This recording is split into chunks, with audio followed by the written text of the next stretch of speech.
KCR form హౌస్లో వందల వేల కోట్ల రూపాయలు దాచారా? కేసీఆర్ ఫామ్ హౌస్లోని గోడల్లో వజ్రాలు వైడూర్యాలు దాచిపెట్టారా అంటే అవుననే సమాధానం ఇస్తున్నారు కాంగ్రెస్ నేత మధు యాస్కి. అసలు ఆయన వ్యాఖ్యల వెనక ఆయన ఉద్దేశం ఏమై ఉండొచ్చు అనే అంశానికి సంబంధించి మనతో మాట్లాడేందుకు ప్రముఖ రాజకీయ విశ్లేషకులు కృష్ణకుమారి గారు మనతో ఉన్నారు. మేడంతో మాట్లాడదాం. మేడం నమస్తే. మేడం కేసీఆర్ ఫామ్ హౌస్లో వందల వేల కోట్ల రూపాయలు దాచారని, ఆయన ఫామ్ హౌస్లోని గోడలు పగలగొడితే వజ్రాలు వైడూర్యాలు బయటపడతాయంటూ కూడా కాంగ్రెస్ నేత మధు యాస్కి కొన్ని వ్యాఖ్యలు చేశారు. ఏంటి మేడం ఆయన వ్యాఖ్యల వెనక ఆయన ఉద్దేశం ఏమై ఉండొచ్చు అంటే ఏం చెప్తారు? అంటే మామూలుగా విదేశాల్లో చూసుకున్నా మన దేశంలో చూసుకున్నా అధికారంలో ఉన్న పార్టీ వాళ్ళు నిరంకుశంగా పరిపాలించి అభివృద్ధి ఫలాల్ని అలాగే సహజ వనరుల్ని అందరికీ చెందవలసిన విషయం. అది ప్రతి ఒక్క పౌరుడికి హక్కు ఉంది. సహజ వనరుల మీద మనం మాట్లాడుకునే సోకాల్డ్ జీడిపి మీద అందరికీ హక్కు ఉంది. కానీ ఈ హక్కుని కొంతమంది స్వార్థ రాజకీయ నాయకులు అందరికీ పంచిపెట్టొద్దు, కేవలం మన పార్టీలోనే పంచుకుందాము అనే ఉద్దేశంతో సంపద కూడబెట్టుకునే రకాలు ఉంటారు కొంతమంది రాజకీయ నాయకులు. ఇది ఒక మన దేశం జబ్బే కాదు, విదేశాల్లో కూడా ఉంది జబ్బు.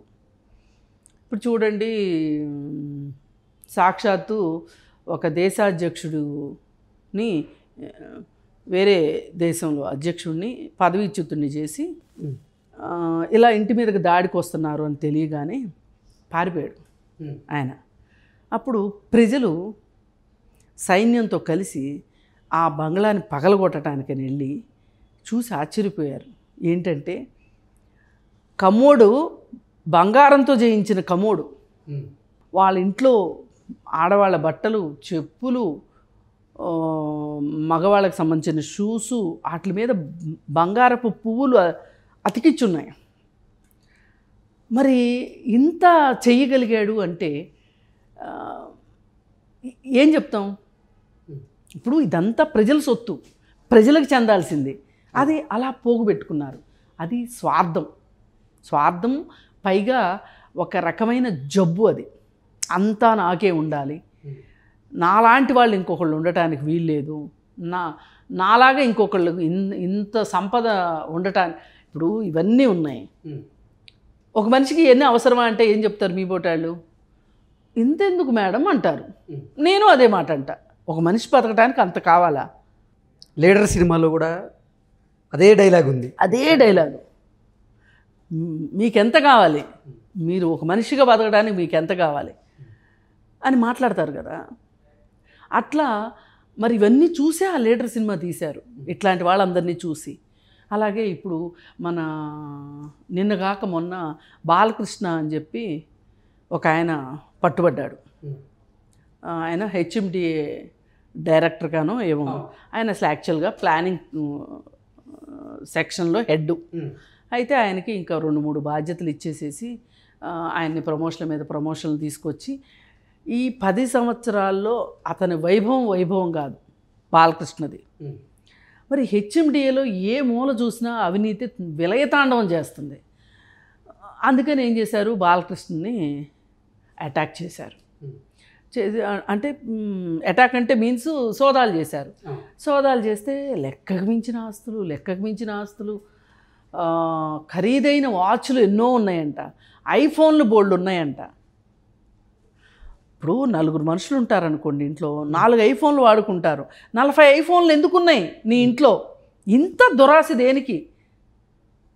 నువ్వు ఎంత పాపం చేస్తే నీకు ఇవి వచ్చినాయి?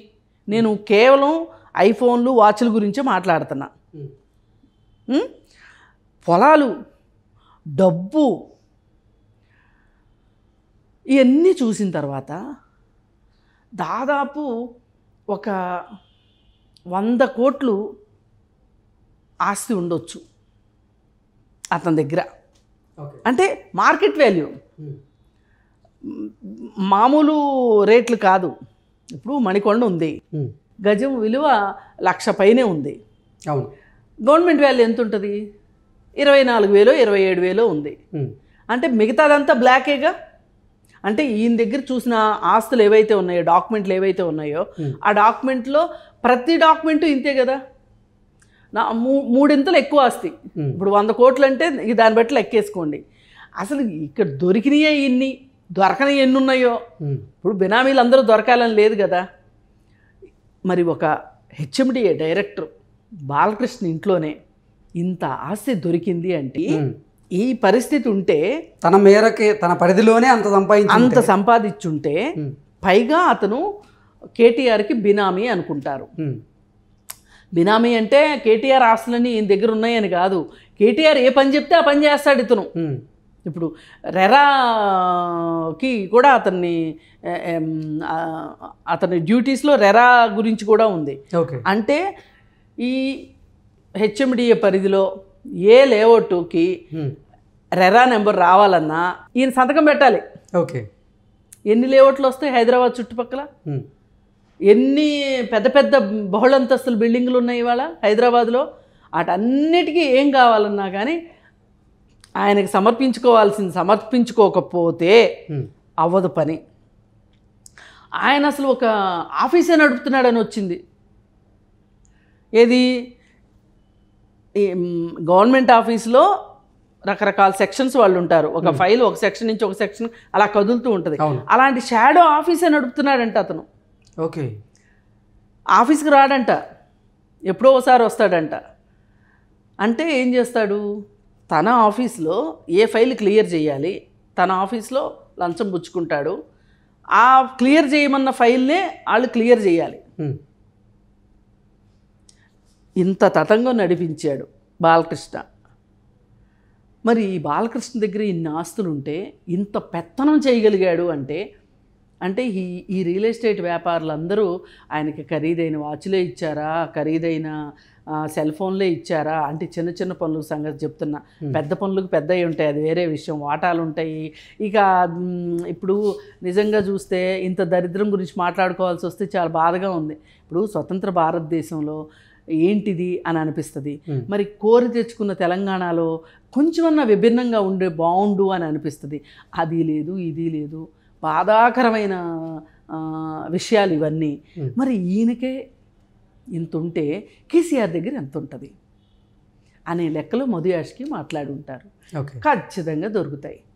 ఇప్పుడు గోడలు పగలు కొడితే గోడల్లో డబ్బులు పెట్టి పైన చుట్టూ బంగారు బిస్కెట్లు లోపల పెట్టి సాక్షాత్తు బంగారు ఇటుకలతోటి గోడలు కట్టుకున్న వాళ్ళు ఉన్నారని చెప్పి మనకు వార్తల్లో చూసాం మనం. అట్లాంటిది మరి అదే పని కేసీఆర్ ఎందుకు చేయడు?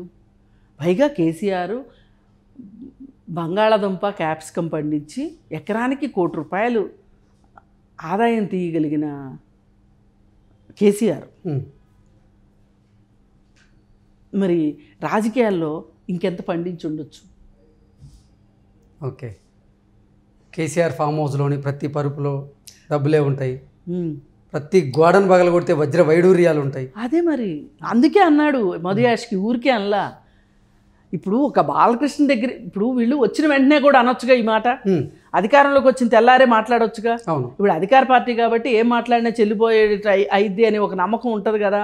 మరి అనలేదుగా వాళ్ళు. ఎప్పుడన్నారు? బాలకృష్ణ పోయిన వారమే పట్టుకున్నది. ఇంకా నేను కరెక్టే చెప్పలేకపోతున్నా బాలకృష్ణ దగ్గర ఏమేమి దొరికినాయి అనేది. మరి ఈ పరిస్థితుల్లో మరి కేసీఆర్ దగ్గర ఇవన్నీ లేవు అనుకోవడానికి లేదు, ఉన్నా ఆశ్చర్యపోక్కర్లేదు. వాళ్ళ కూతురే అంత పెద్ద వాచ్ పెట్టుకొని తిరుగుతున్నారు. 27 లక్షల వాచ్. మనం పోయినసారి కూడా మాట్లాడుకున్నాం. ఏం బిజినెస్ చేసి 27 లక్షల వాచ్ పెట్టుకున్నావు నువ్వు అంటే ఏం చెప్తారు సమాధానం? కష్టపడి కొనుక్కున్నా కొనుక్కోవద్దా అని ఎదురు మాట్లాడింది కదా. ఇప్పుడు మాట్లాడమనండి. ఏ కష్టం చేస్తే 27 లక్షలు వచ్చినాయి? ఒక వాచ్కే 27 లక్షలు ఉన్నాయి అంటే కారుకి ఎంత ఉండాలి, మీరు తినే తిండికి ఎంత ఉండాలి, మీరు ఉండే ఇంటికి ఎంత ఉండాలి? ఇప్పుడు మన పిరమిడ్ ప్రకారం చూసుకుంటే ఏం చూస్తాం? పిరమిడ్లో ఫస్ట్ అవసరాలు చూస్తాం, బేసిక్ నీడ్స్ చూస్తాం, తర్వాత కంఫర్ట్స్ చూస్తాం, తర్వాత లగ్జరీస్ చూస్తాం, ఆ తర్వాత మనం ఏమైనా పెట్టుబడులు పెట్టాలంటే చూస్తాం. ఆ పైన ఎవరికన్నా దాన ధర్మాలు చేయాలంటే చేస్తాం. మరి ఇప్పుడు ఈవిడ వాచ్ దేని కిందకు వస్తుంది? లగ్జరీ కిందకు వస్తుంది. ఇప్పుడు నా బట్టి వాళ్ళు ఏం చేస్తారు, 24 లక్షలు ఉన్నాయి అనుకోండి, ఒక చిన్న ప్లాట్ కొనుక్కుంటారు. ఎగ్జాక్ట్లీ. ఎందుకంటే ఈ రేపొద్దున పిల్లల చదువులకో లేకపోతే ఇంకో దానికో ఉపయోగపడుతుంది అని. వాటన్నిటికీ సరిపడా డబ్బులు ఉన్నాయి అనుకోండి, ఇంకా ఏం చేసుకోవాలో తెలియని డబ్బులు ఉన్నాయి అనుకోండి, 27 లక్షలు పెట్టి వాచ్ కొనుక్కుంటాం. ఓకే, ఇది కదా పిరమిడ్, ఫైనాన్షియల్ పిరమిడ్ అంటే ఇది. అవును. మరి దీనికి లోబడి ఉంటే వాళ్ళని మనం తప్పు పట్టం. మరి 27 లక్షల వాచ్ పెట్టుకోగలిగిన పరిస్థితి కూతురుకుంది అంటే, కొడుకు ఇంకొక ఆస్తి ఉంది, భార్యకి ఇంకొక ఆస్తి ఉంది. అసలు యజ్ఞయాగాలు కోట్లు పెట్టి యజ్ఞయాగాలు చేసే డబ్బులు మీ దగ్గర ఉన్నాయంటే అసలు మీరు ఎన్ని డబ్బులు సంపాదిస్తే ఇవన్నీ చేయగలుగుతున్నారు మీరు? కాబట్టి ఆయన మాటలు ఈషన్ మాత్రం కూడా నేను సత్యదూరం అని నేను అనుకోవట్లేదు. చాలా దగ్గరగా మాట్లాడారు. ఏదైనా విచారణ జరిపించాలి. Okay madam, thank you.